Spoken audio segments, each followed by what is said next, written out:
아멘. 할렐루야. 오늘 불안하고 또 근심, 걱정, 염려가 아주 없지도 않았을 텐데 그럼에도 불구하고 또 이렇게 주일 아침에 용기 내서 또 힘을 내서 부지런을 떨어서 주 앞에 서신 여러분들을 주님의 이름으로 축원합니다. 주님께서도 그 마음 받으시고 축복해 주실 줄 믿습니다. 한 단체나 어떤 기관에 있어서 리더가 참 중요합니다. 리더는 앞을 내다보고 따르는 사람들을 정말 안전한 장소, 축복의 장소, 정말 그 따르는 사람들이 불행하지 않은 그런 자리에 이룰 수 있도록 데려갈 줄 아는 그런 길을 보고 가는 사람이어야 합니다. 그래서 예수님도 소경이 소경을 인도하면 둘 다 구덩이에 빠진다는 거예요. 처음에는 소경도 잘 길을 가는 것 같지만 그들에게는 길이 보이지 않기 때문에 결국에는 구덩이에 빠지고 둘 다 넘어지고 실족하게 된다는 것이죠. 기독교계에도 보면 훌륭한 리더들이 있었음을 보게 됩니다. 우리나라 목사님들은 좀 제껴놓고 그 외국에 있는 목사님 중에 그 로버트 슐러 목사님이라고 있으세요. 혹시 들어봤을지 모르겠어요. 그분이 조용기 목사님에게 굉장한 영향력을 끼쳤다고요. 근데 그 로버트 슐러 목사님 목소리를 들어보면 목소리도 굉장히 좋고, 저도 그 교회에 가봤는데요. 가든그로브에 있거든요, 교회가. LA 가든그로브에 있는데 굉장히 큽니다. 막 크리스탈 처치라고 해서 온 교회가 막 유리성처럼 이렇게 돼 있거든요. 근데 그 목사님이 한국에 오셔서도 굉장한 영향력을 주었어요.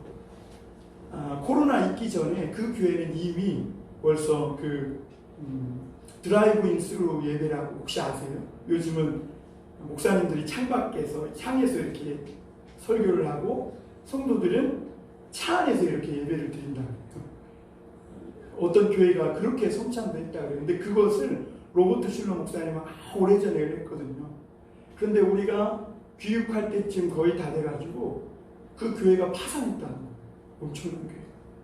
그리고 결국은 그 건물이 다른 가톨릭, 다행히 이단에게 넘어가지 않고 카톨릭 이 단체에 넘어가가지고 결국은 그 교회가 사라져버리게 되는 그런 일들을 본 적이 있습니다. 그리고 또 교회 좀 다녀본 분들은 알겠지만 베닌 목사님이라고 막 치유 사역하고 막 기적과 능력으로 막 눈을 뜨게 하고 앉은뱅이를 일어나게 하고 하는 이런 목사님이 있었거든요.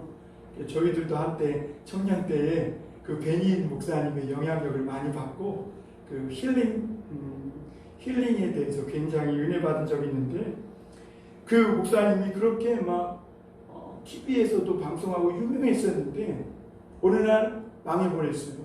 그 이유가 뭐냐면 돈이 많아요. 어디서 생겼는지 모르지만 돈이 많아가지고 결국에는 불미스러운 일로 인해서 그 엄청나게 키웠던 교회 사역들이 결국엔 한 번에 무너져 버리고 망하게 되는 그런 일들이 있었음을 보게 됩니다. 그래서 그 동부 쪽에 있는 빌 하이벨스 목사님이라는 유명한 분은 굉장히 커요, 교회가. 사람도 엄청나게 모입니다. 근데 그 목사님이 한국에 그 온드리 교회에 세미나를 오셔서 하신 말씀이 뭐냐면 자기들의 사역이 그리스도인을 세우는 데는 실패했다, 이런 얘기를 하셨어요.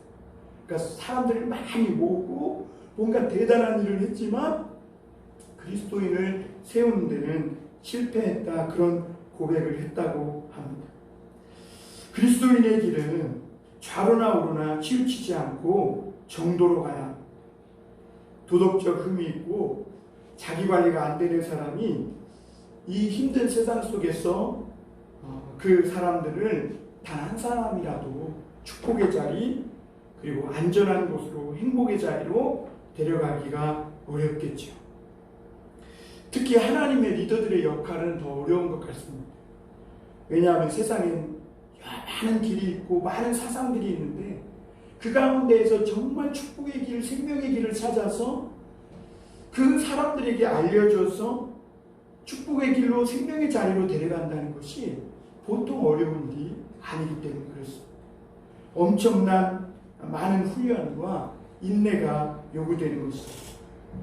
오늘 이 사무엘상 8장의 말씀은 왕을 요구하는 이스라엘 백성들의 모습인데요. 자기네들도 지금 리더가 필요하다는 거예요.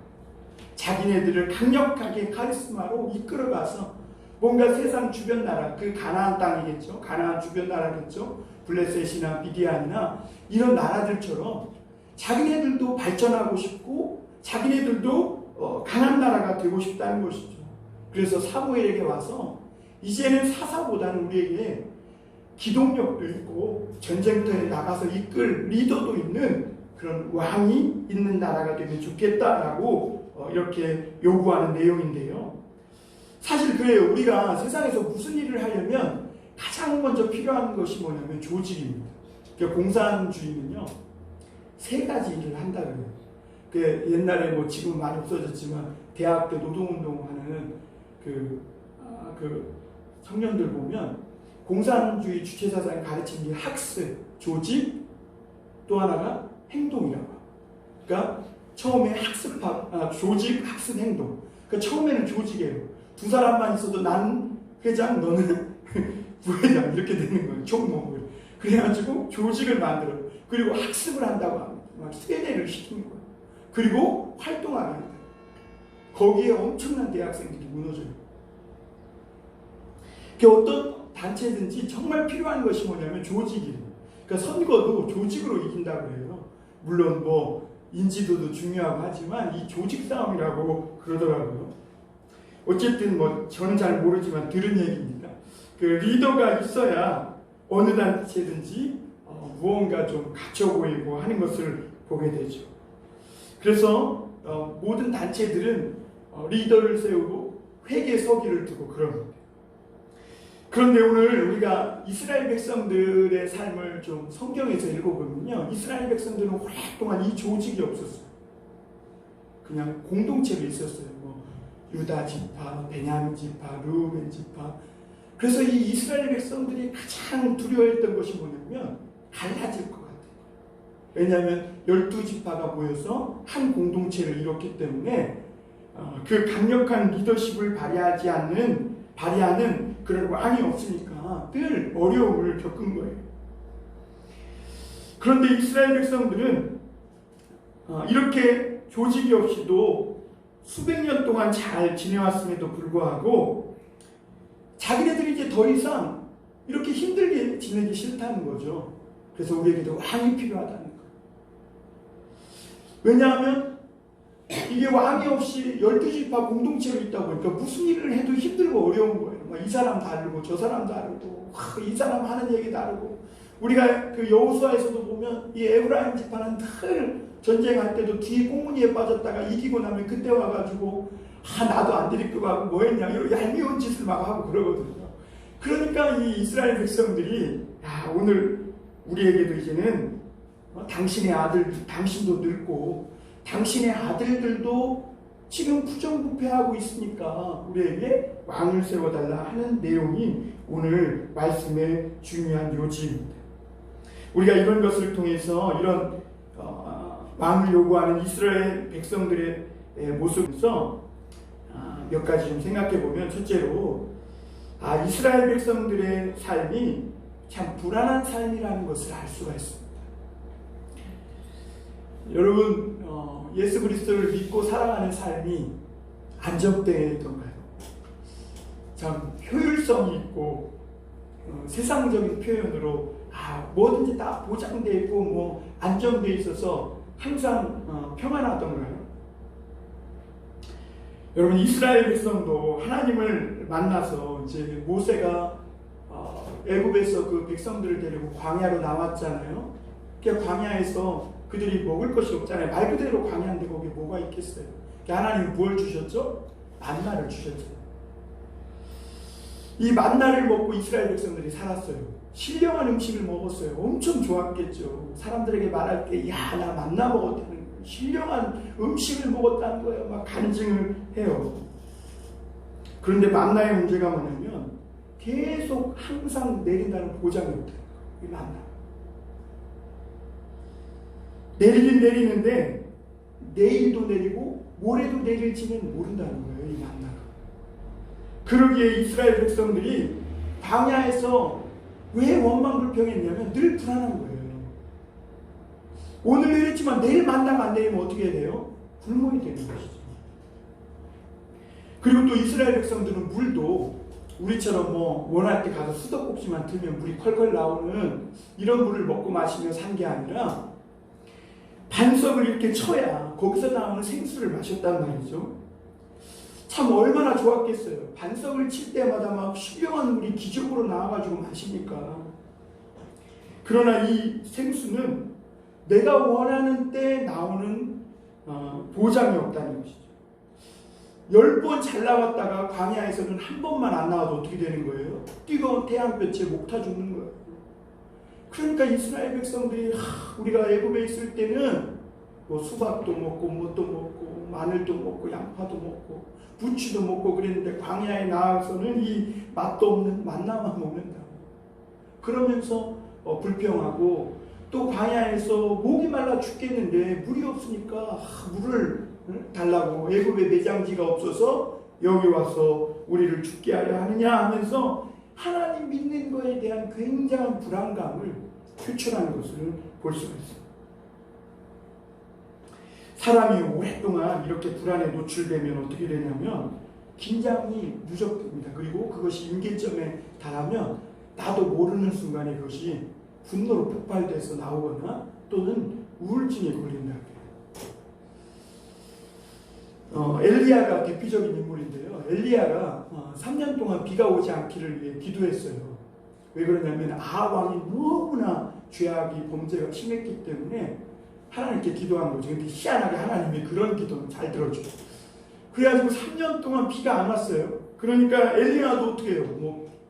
엘리야라고 수가 있겠습니까? 자기도 목 타 죽는 거죠. 비가 안 오니까 그 가뭄의 영향을, 기근의 영향을 엘리야 자신도 받게 되는 것이죠.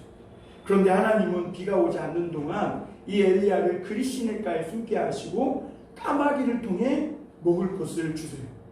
그러니까 엘리야는 굉장히 신나죠. 즐거울 것 같죠. 그냥 성경만 보면 정말 신나는 일이라는 거예요. 왜냐하면 점심시간만 되면 까마귀가 와가지고 밥상을 다 차려주는 우렁각시도 아니고 얼마나 좋겠어요. 내가 차리지도 않은 밥 먹으면 맛있잖아요. 우리 여자분들 그렇잖아요. 그런데 가만히 이걸 이렇게 생각해보면 까마귀가 썩은 시체가 나타나가지고 그걸 쪼아먹다가 까맣게 잊어버리면 어떡하나. 엘리야는 그날 어떻게 될까요? 굶어야 돼요. 실제로 그런 이야기 있어요. 저기 충주교회 가면 김창기 감독님이라고 계신데 그분이 처음 개척을 할 때 83년도인가 그랬대요. 그 산골마을에 들어가가지고 개척을 하는데 교인이 없으니까 먹을 것이 양식이 없더래요. 그때 자녀는 셋이나 있고 자기도 배고파 죽겠고 그래가지고 양식이 없어서 하나님께 기도했더니 어느 날 까마귀가 와가지고 양식을 놓고 가더라는 것이죠. 그게 막 기분이 좋았는데 또 먹고 이렇게 참 힘내서 사역을 했는데 어느 날 보니까 또 양식이 안 오더라는 거예요. 그래가지고 한 날은 너무 배고파가지고 그 집에 갔는데 알고 보니까 그 집도 양식이 떨어지고 그래가지고 도로 갈 수는 없고 배는 고프고 그래가지고 그렇다고 양식을 밥 좀 한 끼 얻어먹자고 얘기는 못하고 그럼에도 불구하고 체면 불구하고 앉아 있었대요. 그냥 그러면서 이야기는 우리가 지금 웃고 얘기하지 그 목사님 어땠겠어요? 저 그 얘기 들을 때마다 웃으면서도 내가 목회를 한다는 것이 이런 거구나 이런 생각이 좀 들어요. 그런데 마침 또 저녁 때 그 집에 까마귀가 와서 쌀 한 반을 놓고 가더라고요. 그래가지고 그분이 목사님 잠깐 계시라고 그래갖고 막 급하게 쌀을 씻어가지고 밥을 해서 같이 먹었다는 이야기를 간증을 들어본 적이 있어요. 참 놀라운 체험이죠. 까마귀가 주는 음식을 먹는다. 그런데 갑자기 불안한 생각이 들면 어떤 생각이 들냐면 까마귀가 내일 안 오면 어떡하지? 그런 생각이 드는 거예요. 그래서 하나님의 백성의 문제가 믿는 사람들의 문제가 여기에 있는 거예요. 하나님은 우리에게 기적의 양식, 기적의 음료를 먹여주시고 마시게 해주시지만 이것이 항상 계속된다는 보장이 없는 거예요. 그래서 사람은 항상 내 수중에 여유 있게 물질도 좀 가지고 양식도 좀 쌓아놓고 이렇게 살아야 뭔가 좀 안정감 있지. 하나님만 믿고 산다 할 때 굉장히 불안해집니다. 하나님이 주시는 이 만나는 또 저축할 수도 없어요. 내일 안 내릴 것을 대비해갖고 오늘 쌓아놓으면 어떻게 돼요? 거기 벌레가 생겨 썩어버려요. 까마귀가 주는 양식도 좋지만 그 까마귀가 그 입으로 뭘 쪼아 먹었는지 뭘 알겠어요. 그러니까 이거 먹고 간질병 걸리는 거 아닌가 이런 염려와 근심 걱정이 들 수도 있죠. 여러분 우리도 여유가 있어야 문화생활도 하고 장래에 대한 계획도 세울 수 있죠. 그런데 하나님께서 하나님의 사람들을 훈련시키는 때를 보면요 진짜 극빈자를 만드세요. 아무것도 없게 만드세요. 뭐 여유는 고사하고 장래에 대한 계획 뭐 이런 거 세우는 거 그게 수치 그게 사치처럼 이렇게 만들어 버리는 때가 있으세요. 그 여유를 가지고 여행을 가고 영화를 보고 테니스를 친다는 것이 하나님이 훈련시키는 사람들을 보면요 그게 상상할 수조차 없는 일들이에요. 왜냐하면 아무것도 없으니까. 그 예수님이 그래서 근심과 염려하면 뭐라 그래요? 공중에 나는 새를 보라는 거예요. 밖에 가서 염려하고 근심하고 있지만 말고 밖으로 나가서 트래픽 메카파를 보라는 거예요. 근데 사실 속마음은 어때요? 하나님 밖에 가서 그런 거 안 봐도 되니까 여유 있게 물질 좀 달라고. 그게 솔직히 우리 마음이지. 우리가 아무것도 없어서 하나님 앞에 기도해서 하나님이 채워주셔요. 그래서 그걸 간증하는 것도 좋지만 솔직히 우리 속마음은 간증 안 하고 기도 안 해도 내가 쓰고 싶을 때 쓰는 게 훨씬 좋아. 그게 우리 속마음이지 않겠습니까? 저만 그래요? 저만 믿음 없는 사람인가요? 저 쫓아내는 거 아닌가 모르겠어요. 솔직히 그렇잖아요. 저도 그런 경험 해봤어요. 한때 그런 생각을 해봤어요. 어떤 친구가 자기가 단기 선교를 가는데 물질이 없어서 기도했더니 하나님이 채워주셨다는 거예요. 그런데 한편으로 이런 생각을 해봐요. 어떤 사람은 물질이 많아서 자기가 그냥 아무 걱정 안 하고 다 내고 가는데 뭐가 더 좋은 거지? 뭐 이런 생각이 드는 것이죠. 사람은 그래서 미래에 대한 대비가 되어 있지 않으면 굉장히 불안한 마음 가운데 삽니다. 그런데 하나님은 우리가 미래를 대비할 겨를도 없이 이렇게 살아가게 하실 때가 있다는 것이죠. 그래서 믿는 자들의 삶이 때로는 불안하고 상대적 박탈감을 느껴요. 쟤는 저기서 뭐 하나님을 안 믿어도 저렇게 좋은 옷 입고 좋은 차 타고 여행 가고 사는데 나는 이게 뭐냐. 하나님을 믿는다고 하지만 늘 자식 교육 걱정 이런 거 하고 뭐 밥은 먹고야 살지만 우리는 여유 있는 생활도 못하고 이러면서 비참하다는 생각을 갖기도 하곤 합니다. 그래서 오늘 이스라엘 백성들이 사무엘에게 와서 구한 게 뭐예요? 왕이에요. 우리도 좀 안정된 생활을 하자는 거죠. 우리도 미래를 좀 대비하자는 거죠. 우리도 여유 생활을 좀 하자는 거죠. 이스라엘 백성은 사실 하나님이 왕이기 때문에 왕이 필요 없어요. 그런데 보이지 않는 하나님을 왕으로 모시고 사는 것이 불안해요. 왜 안 보입니까? 아니 보여야 좀 하나님을 믿고 사는 거에 대한 든든함이 있지.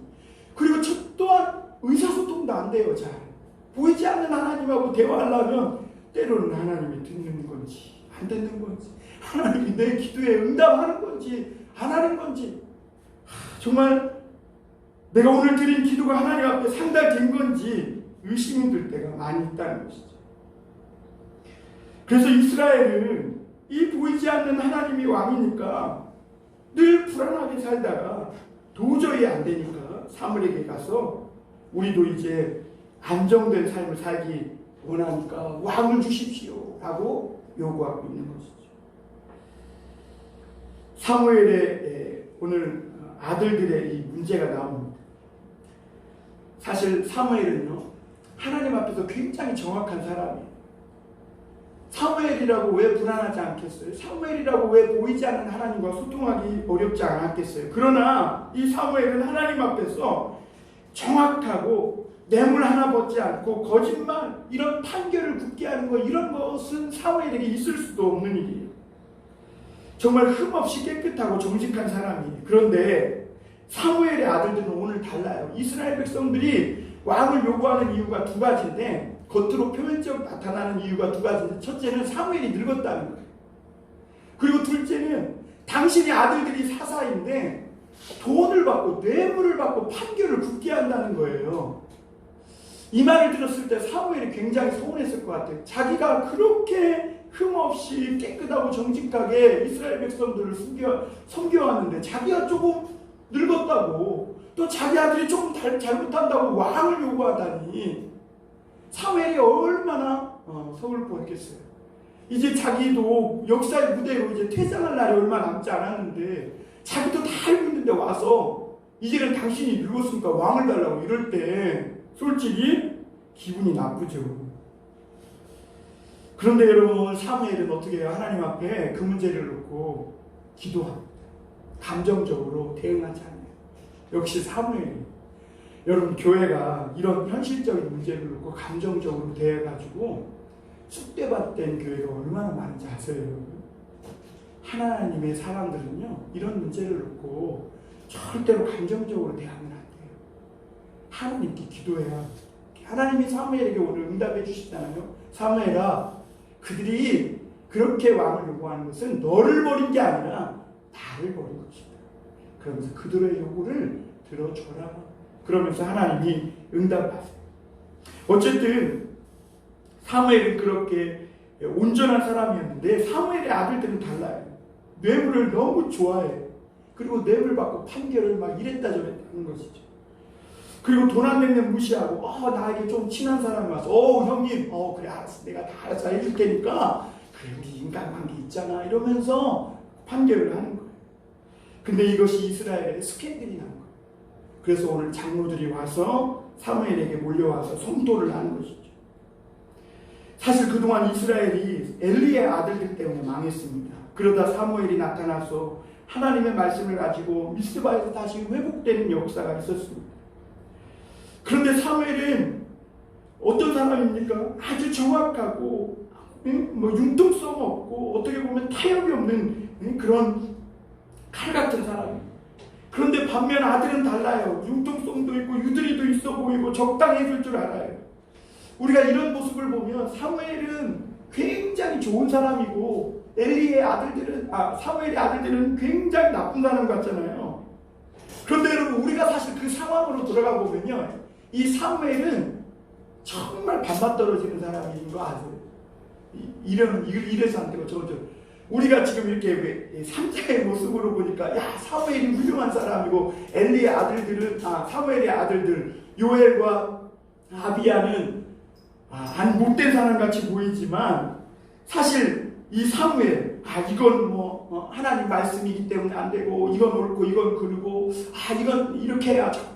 하나님 말씀대로 되는 것이고, 융통성이라고 하나 없는 이런 모습을 보면 사실 진절머리가 나는 게 사람의 마음이죠.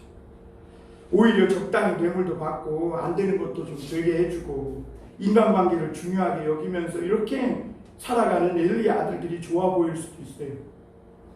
이스라엘 백성들은요, 그런 이 아들들의 부정행위를 문제 삼아서 사무엘에게 왕을 요구했잖아요. 근데 우리가 여기 조금 한 번 더 생각해 볼 것은, 사무엘이 이렇게 훌륭한데 아들들은 왜 이렇게 못되게 컸을까, 이런 생각을 좀 해봐요. 요엘, 하나님은 여호와시다. 여호와는 하나님이시다. 아비야, 하나님이 우리 아버지다라는 뜻이거든요. 이름이 엄청 좋아요. 그러니까 사무엘의 마음의 어떤 중심이 담긴 그런 이름이겠죠. 그런데 그 이름과 달리 아들들은 굉장히 못되게 뇌물받고 판결을 하는 이런 스캔들을 일으키는 그런 아들들이 되었음을 보게 됩니다. 왜 그럴까? 여러분 한번 생각해 보세요. 융통성 없는 고집스러운 아버지 밑에서 자라는 아들들, 얼마나 답답하겠어요. 저도 어느 날 우리 아들이 학교가 끝나가지고 이제 야자를 끝나고 그때 야자를 안 했다고 했던 것 같아요. 밤늦게 안 들어오는 거예요. 수능 보니까 이제 또 얼마나 이렇게 걱정이 되겠어요. 우리 집은 10시 반이면 소등 시간이거든요. 그게 안 들어와요. 11시가 넘었는데도. 왜 안 들어오고 막 화가 이렇게 났죠. 그래갖고 나중에 막 이제 들어왔길래 막 뭐라 그랬죠. 이 녀석 뭐 하고 있다 이거. 근데 아들이 하는 말이 아버지 세상 자기 학교 다른 친구는 다 이렇게 산다는 거. 아버지는 지금 내가 어디 한 번도 못 가게 하지 않았냐 막 그런 얘기를 이렇게 하는 거예요. 여러분 성경만 보면 우리가 사무엘이 뇌물도 안 받고 정확하고 그런 사람들 같지만 아이들 입장에서 보면 이 사무엘이라는 아버지는 참 고지식하고 답답하고 아들 마음도 이해해주지 못하는, 그래서 자기들도 다른 나라 사람들처럼 산다고 이렇게 반발심이 생길 수밖에 없겠구나 하는 것도 생각이 들어집니다. 그런데 여러분 사무엘이 아들들이 사사를 하기 위해서는 이 아버지의 철저함을 배웠어요. 그런데 그것을 배우지 못한 것이고 결국에는 이들이 아버지를 이어서 사사가 되었을 때 부정을 하고 뇌물을 받음으로 장로들에게 성토의 대상이 되는 것이죠. 여러분 옛날에 우리나라도 주일날은 뭐 사 먹지도 못했습니다. 뭐 우리는 지난 주일날 뭐 짬뽕 짜장 시켜 먹었지만 이것은 옛날에는 천인공노할 일입니다. 왜냐하면 그것이 나쁘게만 볼 필요가 없어요. 왜냐하면 하나님 앞에서 하나님의 말씀을 철저히 지키려고 하는 열심이었거든요. 그런데 요즘은 주일날도 커피숍 들락날락하고 여행 가고 그러잖아요. 세상이 많이 달라졌죠. 그런데 돌아보면 그렇게 철저하게 배웠기 때문에 방황하다가도 다시 돌아오고 그 안에 순수한 신앙으로 회복되는 것을 보게 됩니다. 그래서 우리가 이렇게 해도 벼락 안 맞을 줄 알아요. 그럼에도 불구하고 교회가 좋고 찬양이 좋고 하나님 앞이 좋은 거죠. 사무엘의 아들들은 아버지가 답답해서 반항했고 그 반대의 길로 갑니다. 어떻게 해서든지 하나님 앞에서 바르게 믿고 살려고 애쓰는 이 아버지 사무엘의 이 모습을 배우지 못합니다. 이것이 결국은 이스라엘의 큰 파장을 일으키게 되고 그들이 사사가 됐을 때 무너지게 되는 그런 계기가 되고 결국은 이를 계기로 이 이스라엘 백성들이 왕이신 하나님을 제껴놓고 왕을 달라고 요구하기까지 되는 엄청난 일들이 벌어지는 것이죠. 그런데 오늘 4절 5절에 보면 성경은 이렇게 말하고 있습니다. 이 말씀만 한번 읽어드리겠습니다. 이스라엘 모든 장로가 모여 라마에 있는 사무엘에게 나아가서 그에게 이르되 보소서 당신은 늙고 당신의 아들들은 당신의 행위를 따르지 아니하고 모든 나라와 같이 우리에게 왕을 세워 우리를 다스리게 하소서 한지라. 6절 한지라 거기까지 보시고 우리 20절 한번 또 보겠습니다. 20절 우리도 다른 나라들 같이 되어 우리의 왕이 우리를 다스리며 우리 앞에 나가서 우리의 싸움을 싸워야 할 것입니다 하는지라. 여러분 이스라엘 이 장로들이 백성들이 사무엘이 늙고 아들들이 잘못돼서 왕을 요구하고 있지만 사실 그들의 마음은 딴 데 있었음을 보게 돼요. 그게 뭐죠? 다른 나라와 같이라는 것이죠. 우리도 주변의 다른 나라들처럼 되고 싶다는 거예요.